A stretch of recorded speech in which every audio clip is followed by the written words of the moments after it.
Nous revoilà les amis, j'espère que cette première vidéo, la partie 1, vous a plu. Comme promis, dans cette deuxième partie, je vous montre concrètement comment se comporte cette config avec les logiciels qu'on utilise régulièrement en montage vidéo et en retouche photo. J'ai choisi de la tester avec Photoshop, Lightroom, Premiere Pro et DaVinci Resolve. Alors je vous invite déjà à me dire dans les commentaires si votre config actuelle répond à vos besoins en termes de performance sur les logiciels ou si justement vous auriez besoin de faire quelques améliorations, voire même changer complètement votre config. C'est maintenant que ça devient intéressant, je vais ouvrir différents projets sur Photoshop, Lightroom, Premiere Pro et DaVinci Resolve. Et puis on va voir comment ils se comportent, est-ce que la lecture est fluide, quels sont les temps d'export, ou encore on va voir la RAM qu'utilise chaque logiciel quand un projet est lancé. Chose à savoir, pour tous les projets que je vais vous tester dans cette vidéo, tous les médias ont été transférés sur le disque interne NVMe de la config. Je n'ai pas utilisé de disque dur externe. Alors on va commencer avec Photoshop, on va voir déjà combien de temps met le logiciel à s'ouvrir. Alors moi avec cette config, il met environ 12 secondes et là je suis sur la dernière version 22.4.0 CC 2021. Donc comme ça vous pouvez peut-être comparer avec votre config actuelle. Alors je vais juste ouvrir un de mes anciens projets. Donc au début avec Photoshop sur les premiers tests, je comprenais pas, ça ramait un petit peu et dès que je zoomais dans l'image, j'avais des saccades. Mais en fait c'était normal, le logiciel n'avait pas reconnu ma carte graphique. D'ailleurs c'est bien d'aller le vérifier, vous allez dans le menu édition, préférences et on va aller dans l'onglet performance. Alors déjà, c'est ici que tu peux régler la quantité de RAM que tu veux allouer à Photoshop. Là, je crois que je suis sur les paramètres par défaut, il doit être à 70%. Et il va pouvoir utiliser jusqu'à 35 Go de RAM, ce qui est déjà pas mal. Et d'ailleurs, si je vous remontre le gestionnaire de tâches, tu vois qu'on est à 6,7 Go de RAM maintenant qu'on a ouvert un projet. Donc tu vois, ça monte très vite et nous, ce qui nous intéresse, c'est les options à côté. C'est là qu'on a les paramètres du processeur graphique. Et moi, je te conseille de vérifier si utiliser un processeur graphique est bien coché. Ça va accélérer ton logiciel. Et puis moi, au début, ma carte graphique n'était pas reconnue. Mais du coup, je vais vous montrer ce que j'ai fait. Et si vous avez un problème similaire, ça sera peut-être une solution. On fait un clic droit sur notre menu Windows. On va sur Rechercher et on va taper Paramètres graphiques. C'est là qu'on va pouvoir régler les préférences graphiques d'une application. Donc là, l'idée, c'est d'aller chercher Photoshop, on le rajoute et ensuite, sur Options, on va venir choisir économie d'énergie ou performance élevée. Et là, en principe, le logiciel devrait reconnaître ta carte graphique. Donc là, c'est un projet où j'avais fait ma miniature YouTube. Il n'y a pas trop de problème, c'est pas un gros document avec beaucoup de calques. Donc là, c'est pas trop demandant en termes de performance à la config. Maintenant, je vais vous ouvrir un de mes anciens composites et je vais commencer par celui avec le Père Noël. Alors pourquoi je prends ça? Tout simplement parce que c'est un bon exemple de projet très lourd. Tu vois en bas à gauche, le document pèse 3,50 Go. Tu vois le nombre de calques, il y en a vraiment beaucoup. En retouche photo classique, le projet sera généralement moins volumineux, mais en composite, ça peut monter vraiment très vite. Après, voilà, je peux zoomer dans le document, je peux naviguer, ça rame pas trop. Je peux désactiver le dernier calque qui porte un filtre caméra raw et tu vois il y a un léger retard. Je peux créer aussi un calque vierge supplémentaire et tester un pinceau. Pour là aussi il y a un léger retard au début, mais bon là c'est quand même un cas extrême, le projet est fini, il est quand même assez lourd, mais de manière générale voilà, la config arrive à le gérer pour l'instant, donc c'est plutôt une bonne chose. Je vous remontre un deuxième exemple sur Photoshop, cette fois-ci avec le composite sur le Viking. Alors tu vois qu'il ouvre quand même assez rapidement le projet, il a pris 5 à 6 secondes alors que pourtant c'est vraiment un gros projet. Donc là celui-là il pèse 3,74 Go et en nombre de calques il y en a 312. Donc c'est vraiment encore une fois un cas extrême, même si en taille de projet ça peut aller bien plus haut. Alors au niveau de la RAM, là on est monté à 14,8 Go. Donc c'est pour ça que je vous ai dit sur des gros projets 32 Go minimum de RAM, c'est vraiment pas de trop. Ensuite, même chose, je peux zoomer dans l'image, je sens au début qu'il y a un léger décalage, mais ensuite la navigation a l'air plutôt fluide. Ça c'est évidemment très important quand on travaille sur Photoshop, notamment pour du composite, on a besoin de voir rapidement ce qui se passe dans notre document, on a besoin que le changement s'opère en direct. Et puis même chose, si j'isole des groupes de calques, tu vois ça marche, il n'y a pas trop de délai.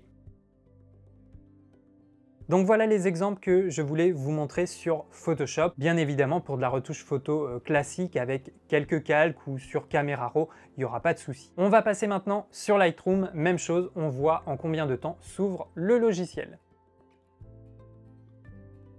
Donc là, environ 9 à 10 secondes, c'est quand même pas trop mal. Alors voilà, j'ai ouvert un ancien catalogue. Là, j'ai 535 photos d'ouvertes. Tu vois que c'est plutôt fluide, il n'y a pas trop de soucis. On peut naviguer de photo en photo, on peut zoomer, modifier la vue. Alors généralement, Lightroom, il ne demande pas trop de grosses ressources, à moins de travailler sur un catalogue vraiment très important.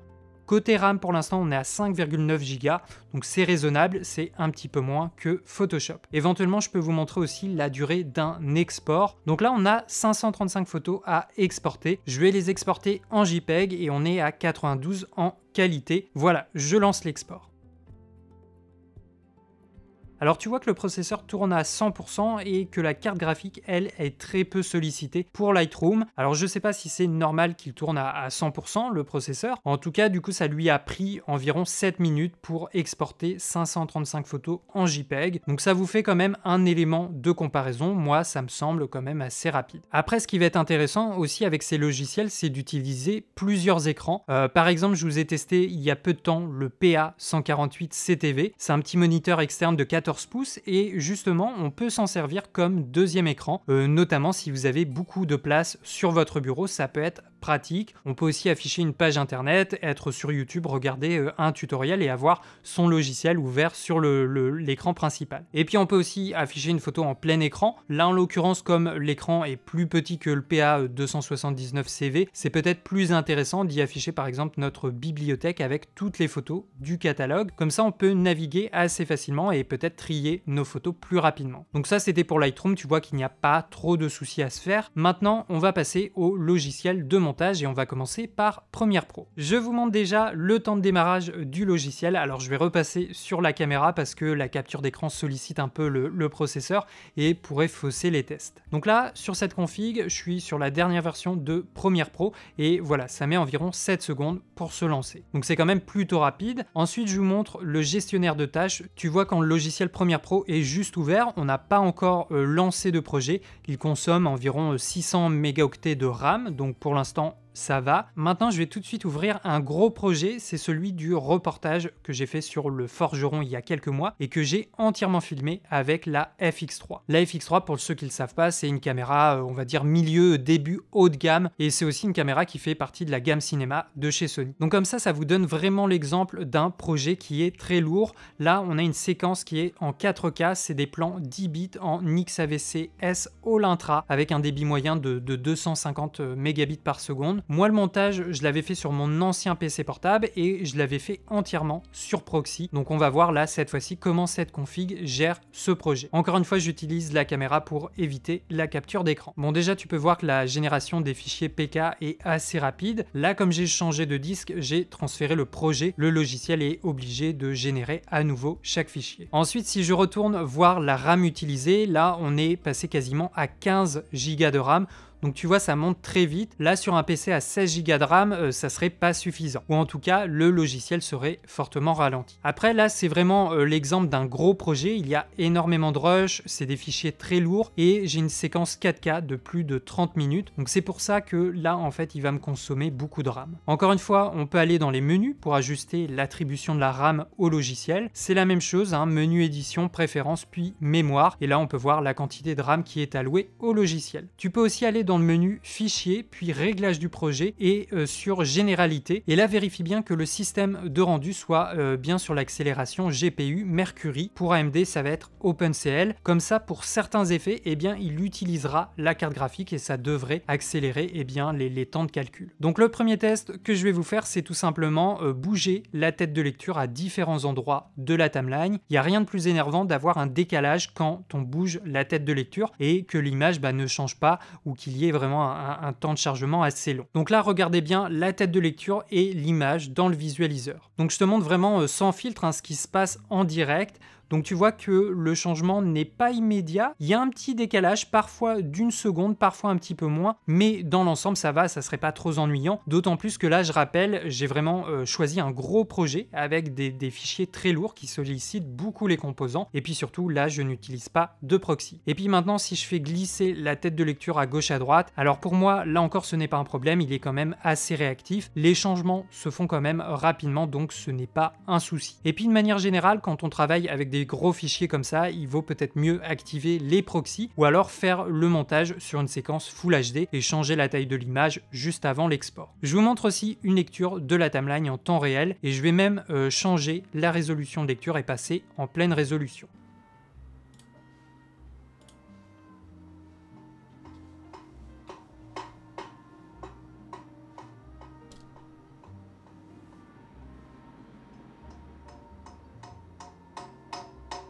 Donc tu vois, il s'en sort pas mal. Il y a quelques passages quand le processeur monte à 100% où l'image rame un peu, mais de manière générale, c'est plutôt fluide. Il arrive à lire une séquence 4K en pleine résolution de lecture sans passer par des proxys. Donc si vous avez envie de relire votre montage 4K, vous pouvez le faire. Et là, je n'ai pas fait de rendu, j'ai directement lancé la vidéo telle qu'elle. Vraiment avec du matériel de dessin bien précis. Et après on va faire passer ce dessin, je vais le reproduire sur une pièce de bois que j'aurais préalablement choisie. Donc j'ai un grand temps de réflexion autour. Maintenant, si j'active les proxys, évidemment, c'est très fluide, la lecture s'enchaîne sans problème. Et même chose, si je déplace la tête de lecture, on a une timeline qui est bien réactive.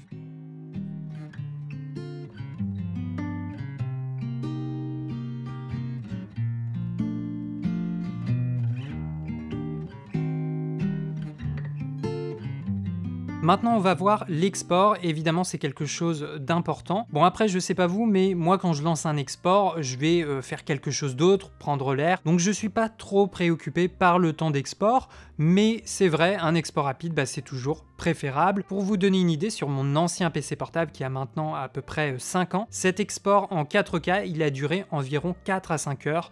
Donc je pense qu'on peut faire mieux. Donc là, au niveau des réglages, je vais exporter une séquence 4K. J'ai juste un petit peu moins de pixels à l'horizontale. Je voulais quelque chose d'un peu plus large. Au niveau des paramètres de codage, on est sur le codage matériel. Donc en principe, le logiciel devrait utiliser la carte graphique pour accélérer l'export. Par contre, attention, sur Premiere Pro, l'encodage de la carte graphique, il est disponible uniquement en H264 ou en H265. Je vais aussi vous afficher le gestionnaire de tâches pour qu'on puisse suivre les composants qui travaillent. Et là, je suis en résolution max à 20 au niveau du débit. Donc là, ça a pris environ 68 minutes pour faire cet export. Alors 68 minutes, ça peut paraître un peu long, mais je vous assure, en comparaison avec mon ancien PC portable, ce même export, il a mis environ 5 heures. Donc pour moi, c'est quand même le jour et la nuit. Et puis, il faut voir le contexte. Là, on a quand même une vidéo de plus de 30 minutes avec des fichiers 4K, mais c'est pas n'importe quel fichier, c'est vraiment des gros fichiers 4K, c'est du 10 bits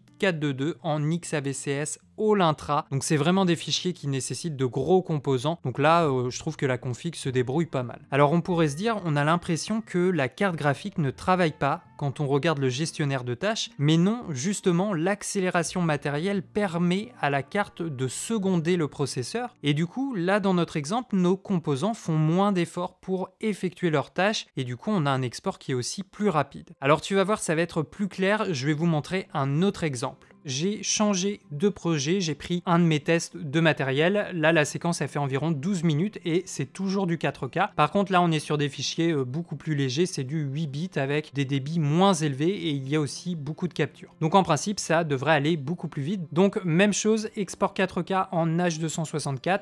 J'ai toujours l'encodage matériel d'activer et je vous lance l'export. Voilà, beaucoup plus rapide, environ 5 minutes et 40 secondes.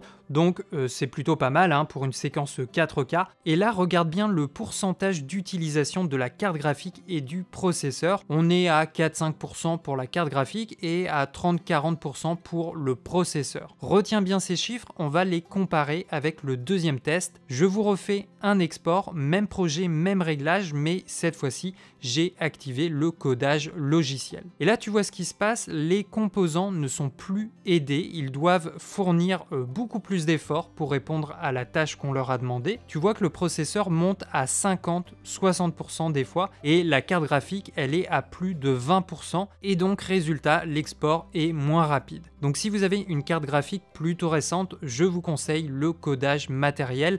Là, on le voit concrètement, on gagne quand même plusieurs minutes sur les temps d'export et ça, c'est pas négligeable. Là, on le voit bien justement quand je compare les deux exports en même temps.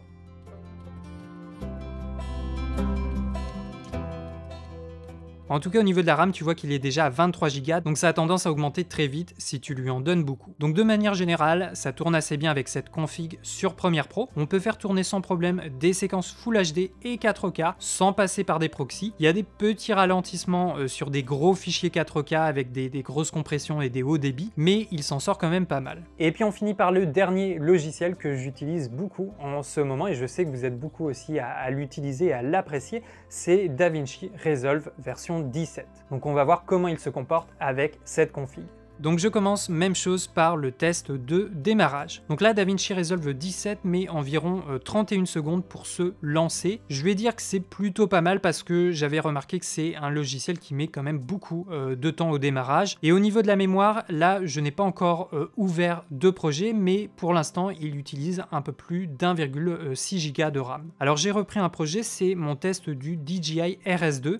Il y a pas mal de plans, on est sur une séquence 4K et elle fait un peu plus de 13 minutes. Et là, si je vais voir ce qui se passe dans les gestionnaires de tâches, tu vois qu'il utilise déjà 35-36 Go de RAM. DaVinci, c'est aussi un logiciel très gourmand en RAM. Évidemment, si vous en avez moins, il n'en utilisera pas autant. Après, là, je pense qu'il y a aussi d'autres raisons. Je viens juste d'ouvrir le logiciel et c'est aussi un projet que j'ai transféré d'un autre disque. Donc le PC a besoin de restocker des informations temporairement. Donc je pense que c'est pour ça que là, le chiffre est très élevé. Après, ça va redescendre évidemment. Alors déjà, comme pour tous les autres logiciels, c'est bien de vérifier ses paramètres. On peut aller dans le menu DaVinci Resolve, puis Préférences. Dans le premier onglet, Mémoire et GPU, tu peux vérifier la quantité de RAM qui est allouée à ton logiciel. Là, je pense que c'est le paramètre par défaut. Et puis, dans configuration du GPU, vérifiez que tout soit bien coché. La méthode de calcul, ça va dépendre de votre carte graphique. Chez AMD, ça sera l'OpenCL. Et pour sélection du GPU, prenez plutôt votre carte graphique externe. Moi, j'en ai qu'une seule. Il la reconnaît bien. Donc, c'est la Radeon RX 6800 XT. Donc, c'est parfait. Par contre, ça, il me semble que c'est une option qui est juste disponible sur la version Studio de DaVinci Resolve. Alors, comme pour Premiere Pro, premier test, je déplace la tête de lecture pour voir un peu la réactivité. Je rappelle, je suis sur une séquence 4K et mes médias, mon projet se trouve sur mon disque interne, donc là c'est le Samsung 970 Pro. Bon, du coup ça m'a l'air plutôt fluide. Là on n'est pas sur un projet avec des plans à très haut débit, mais ça reste de la 4K et tu vois que ça suit plutôt bien au niveau de la tête de lecture. Il y a un léger retard, mais c'est vraiment très léger, et même chose quand je fais glisser la tête de lecture à droite à gauche le long de la timeline, il suit plutôt bien. Et justement, avec la version Studio, le logiciel avec l'accélération du GPU, ça permet d'avoir un rendu plus fluide. Je vous lance la lecture de la timeline. Salut les artistes, alors aujourd'hui on se retrouve pour le test d'un gimbal, on se retrouve enfin pour le test du DJI RS2. Donc tu vois, c'est immédiat, pas de problème de lecture sur cette séquence 4K. Avec DaVinci, en plus, tu peux le vérifier à quelle cadence d'image il t'affiche la preview. Là, on peut le voir, on reste à 25 images par seconde, il n'y a pas de perte d'image. Et tu peux voir dans le gestionnaire de tâches que la carte graphique est utilisée pour le playback. Elle est à un peu plus de 20% d'utilisation. Et là, le processeur, lui, il est moins sollicité. Par contre, au niveau de la RAM, on est toujours aux alentours de 30 Go d'utilisation. Donc pas trop de soucis pour une séquence 4K, en tout cas avec des plans avec un débit moyen. Après, il y a certains effets qui ralentissent pas mal le logiciel, comme par exemple la réduction de bruit. DaVinci est très connu pour son option de réduction de bruit intégrée à la version Studio. Je t'ai fait un exemple, j'ai rajouté un effet de réduction de bruit sur ce node. Bon là, il n'y en a pas vraiment besoin, hein, c'est juste pour l'exemple. Si je lance la lecture, tu vois qu'on perd 5 à 6 images sur la preview. Alors, il faut aussi prendre en compte qu'on est sur un projet 4K. Si je change les paramètres et que je passe sur du Full HD, là, tu vois qu'on retrouve une lecture fluide, même avec la réduction de bruit.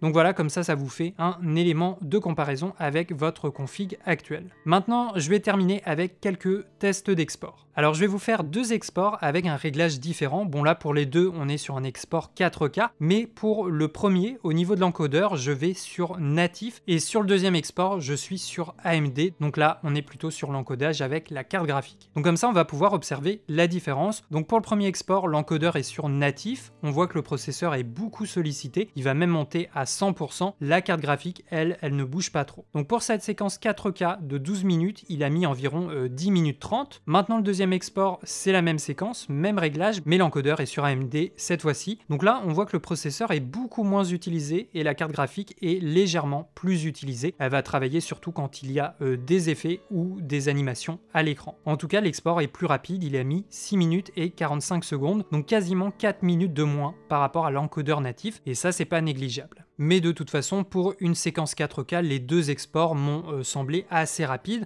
En tout cas, ça vous fait encore un autre élément de comparaison. Donc voilà pour la partie des tests. Évidemment, on pourrait aller plus loin, mais je pense que la vidéo est déjà suffisamment longue comme ça. L'idée, c'était de vous montrer les performances globales de la config sur des éléments essentiels. En montage vidéo, ce qui est important, c'est la fluidité de lecture, la gestion des effets un petit peu plus lourds à calculer, ou encore le temps d'export. Et en retouche photo, c'est pareil. Est-ce que la config peut gérer des projets assez lourds avec beaucoup de calques et beaucoup de photos? Donc voilà les amis pour cette deuxième partie, j'espère que ça vous a plu. Pour moi c'était important évidemment de vous montrer les tests sur logiciel parce qu'au final on parle quand même d'une config pour créateurs. En ce moment vous le savez, je travaille beaucoup avec DaVinci Resolve, j'ai déjà monté 3-4 projets dessus et ça marche plutôt bien. Alors je touche du bois parce que jusqu'à présent le logiciel n'a pas planté une seule fois. Donc si vous cherchez une config PC pour faire tourner un de ces logiciels, voire plusieurs de ces logiciels en même temps, eh bien je vous recommande celle-là. Je pense qu'au niveau du prix, elle est dans une bonne moyenne, d'autant plus que là, on est sur des composants assez récents, on n'est pas du tout sur une vieille machine. Et puis après, en fonction de tes objectifs, de ton budget évidemment, tu peux passer sur la gamme supérieure au niveau du processeur et de la carte graphique, ou alors plutôt la gamme inférieure si ton budget est limité. Donc j'attends vos retours dans les commentaires. Est-ce que cette config vous intéresse? Sur quoi vous travaillez actuellement? Plutôt PC fixe, plutôt PC portable? Est-ce que vous avez besoin de faire des upgrades sur votre PC, voire même le changer complètement? N'hésitez pas à nous raconter tout ça, j'irai vous lire avec grand plaisir. Et puis enfin, je vous rappelle, il y a un concours organisé par Asus et AMD. On vous fait gagner la toute nouvelle carte mère ProArt B550 Creator, ainsi qu'un Ryzen 7 5800X, donc c'est un des derniers processeurs de chez AMD. Pour participer, c'est très simple, vous avez le lien dans la description et vous vous laissez guider. Et puis comme pour la première vidéo, vous avez le lien de la config PC chez Absolute PC. C'est exactement la machine que j'ai testée dans cette vidéo, c'est la machine sur laquelle je travaille actuellement et vous avez la possibilité de prendre la même. Voilà les artistes, j'espère que ces deux vidéos vous ont plu. J'ai préféré les scinder en deux parce que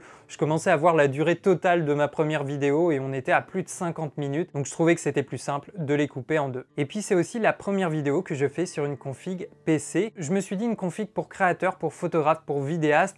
On ne voit pas ça souvent sur internet, sur YouTube. C'est vrai qu'il y a beaucoup de vidéos gaming. Et là, pour une fois, eh bien, on a une config pour nous, pour vous. Donc c'est assez génial. Voilà, j'espère que ça vous a intéressé ou tout du moins, peut-être que ça vous a donné quelques idées. C'est aussi ça l'objectif. Et puis enfin, comme d'habitude, si vous avez envie de soutenir mon travail, vous pouvez laisser un pouce vers le haut, vous abonner à la chaîne, activez la cloche des notifications et puis vous pouvez aussi me retrouver sur mon Instagram. C'était Benjamin avec Derrière la caméra. Ciao les artistes!